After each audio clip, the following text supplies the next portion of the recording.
Shuningdek, davlatimiz rahbari ko'mir qazib chiqarishda erishilgan natijalar va kelgusi vazifalar yuzasidan taqdimot bilan tanishdi.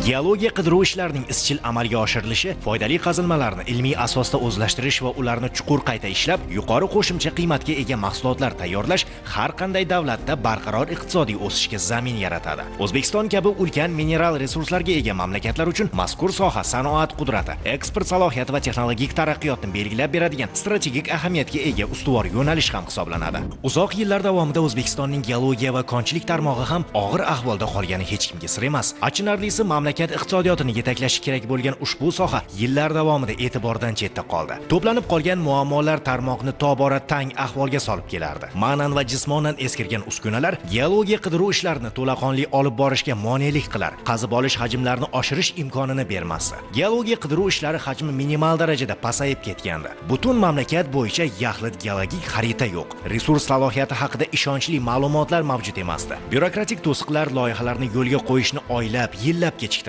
Sohada raqobatning yo'qligi esa samaradorlikni pasaytirar, butun tizimni sustlashtirib, taraqqiyotga yo'l qo'ymasdi. Biroq 2017-yildan boshlab prezidentimiz Shavkat Mirziyoyev rahbarligida tarmoq tamomila o'zgarib, sifat jihatidan yangi bosqichga ko'tarildi. Negaki ungacha tasavvur qilish mushkul bo'lgan keng ko'lamli islohotlar juda qisqa vaqtda amalga oshirildi. Bu nimalarda ko'rinadi? Me'yoriy huquqiy baza tubdan yangilandi. Yer qa'ridan foydalanishning yangi qoidalari joriy etildi. Litsenziya berish jarayonlari to'liq shaffoflashtirildi. Birinchi bor ochiq geologik ma'lumotlar maydoni yaratildi. Endilikda resurslarga oid ma'lumotlar investorlar va mutaxassislar uchun ochiq. Keng ko'lamli qidiruv burg'ulash ishlari boshlandi. Qamrov hududi kengaydi. Aerogeologiya, geofizika va uchli modellash kabi zamonaviy uslublar joriy etildi. Yirik xorijiy investorlar jalb qilindi. Qator qo'shma korxonalar tashkil etildi. Yangi qazib olish va qayta ishlash loyihalari ishga tushirildi. Chuqur qayta ishlash texnologiyalariga o'tish boshlandi. Bu esa mahsulotning qo'shilgan qiymatini sezilarli oshirdi. Konchilik va geologiya vazirligi tashkil etildi. Korporativ boshqaruv amaliyoti joriy etildi. Moddiy texnik baza mustahkamlandi. Yangi uskunalar xarid qilindi. Laboratoriya va ilmiy markazlar modernizatsiya qilindi. Ta'lim va ilmiy klasterlar barpo etildi. Kadrlar tayyorlash dasturlari tubdan yangilandi. Mamlakatimizda konlarni bosqichma-bosqich va oqilona o'zlashtirish tufayli qator muhim afzalliklar paydo bo'ladi.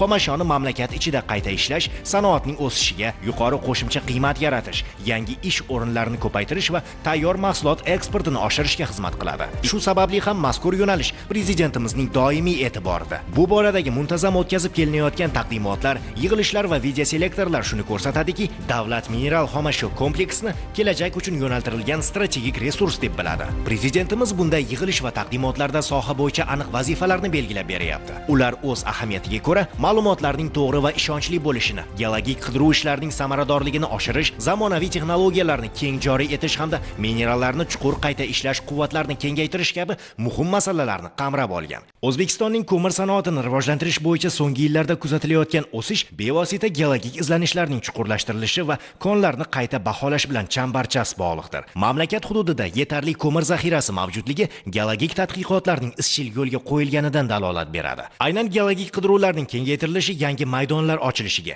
konlardagi qatlamlarning real quvvatini aniqlashga hamda sanoat uchun to'liq va ishonchli resurs bazasini yaratishga imkon bermoqda.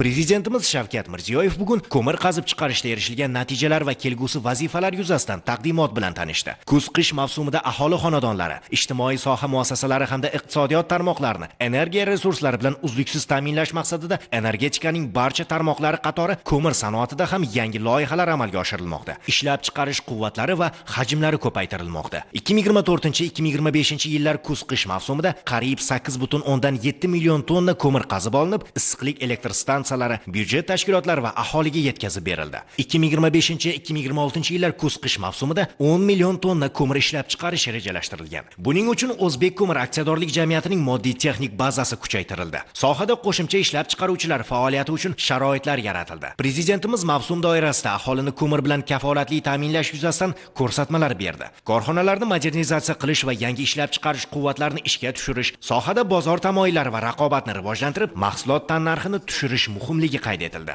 Taqdimotda uran yo'nalishidagi yangi investitsiya loyihalarini jadallashtirish, geologiya qidiruv ishlari ko'lamini kengaytirish, zamonaviy texnologiyalarni joriy qilish masalalari ham ko'rib chiqildi. Bugun davlat rahbarimizni huzurlarida tog' sanoati yo'nalishida 3 ta masala bo'yicha taqdimot o'tkazildi. Bu ko'mir ishlab chiqarish, uran ishlab chiqarish ko'paytirish, bugun zamonaviy dolzarb masalalar bu kritik minerallarni ishlab chiqarishlarni yo'lga qo'yish respublika hududida ishlarni jadallashtirish. Bu yo'nalishlarda albatta muhtaram prezidentimiz shu kuz-qish mavsumida aholini kafolatlangan ko'mir bilan ta'minlash masalasida juda ham ko'p topshiriqlar berdilar. Korxonalarimizni modernizatsiya hisobiga ishlab chiqarish quvvatlarini yana ham ko'paytirish va shu bilan birga tannarxi tushirgan holda ko'mirni kafolatlangan arzon narxlarda aholiga yetkazib berish. Shu bilan birga bu bosqichma-bosqich bu korxonalarni va bu yo'nalishni bozor tamoyiliga o'tkazib, bu sohaga ham tadbirkorlarni ko'proq jalb qilgan holda raqobat tizimini yaratish topshirig'ini berdilar. Uran yo'nalishida hurmatli prezident yana yangi investitsion loyihalarni jadallashtirish, geologiya qidiruv ishlarini qo'llanmani ko'paytirish va zamonaviy texnologiyani olib kirish topshirig'ini berdilar. Bu yo'nalishda biz Fransiyadagi Arano kompaniyasi bilan va Xitoy CNC kompaniyasi bilan geologiya qidiruv ishlarini jadallashtirganmiz va bu loyihalar bosqichma-bosqich ishlab chiqarish quvvatiga tushgan sari bizda sohada ishlab chiqarishni keskin oshirish topshiriqlarini berdilar.